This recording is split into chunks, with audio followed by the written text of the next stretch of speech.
मेरे भाई SR notice आपको भी प्राप्त हो चुका है।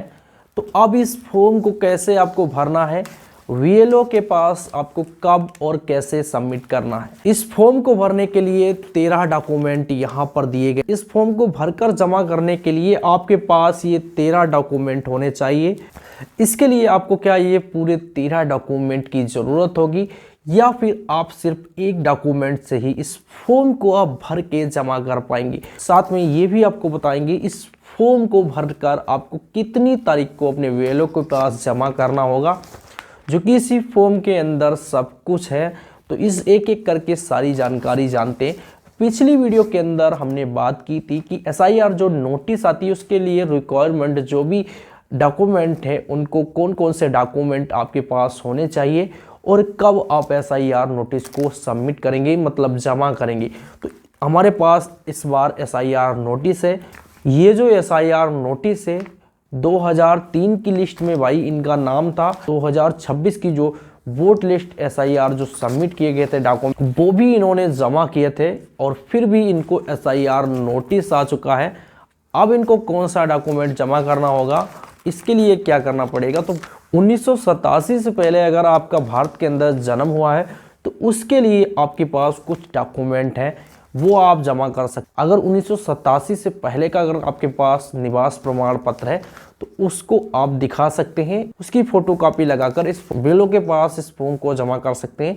या फिर आपके पास हाई स्कूल की मार्कशीट या फिर आपके पास टीसी होती है वो भी 1987 से पहले की अगर है तो इसको दिखाकर आप इस फॉर्म को सबमिट कर सकते। 1987 और 2004 के बीच में अगर आपका जन्म हुआ है तो अब आपको कौन सा डॉक्यूमेंट इसके लिए ज़रूरत पड़ेगा। आपके पास अगर 2 डॉक्यूमेंट है तो आप इस फॉर्म को सबमिट कर सकते। पहला, अगर 2003 की वोटर लिस्ट के अंदर आपका नाम है, उस वोटर लिस्ट के अंदर अपना नाम दिखाकर इस फॉर्म को भर सकते हैं।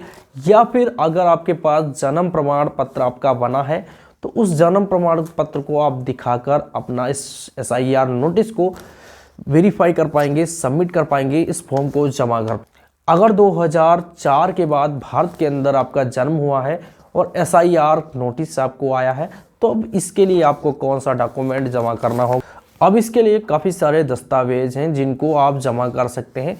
तो पहला, जन्म प्रमाण पत्र। अगर आपके पास जन्म प्रमाण पत्र है तो 1987 से पहले अगर आपका जन्म हुआ है या 2004 के बीच में आपका जन्म हुआ है या फिर 2004 के बाद अगर आपका जन्म हुआ है और एसआईआर नोटिस आया तो आपके पास अगर जन्म प्रमाण पत्र है तो आप इस फॉर्म को भरकर वीएलओ को जमा कर देंगे। एसआईआर जो नोटिस है वो वेरीफाई हो जाएगा और आपका जो एसआईआर है कंप्लीट हो जाएगा।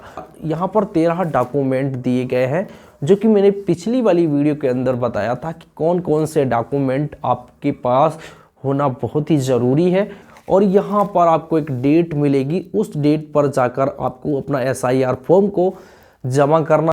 ये था एसआईआर फॉर्म के बारे में पूरी जानकारी।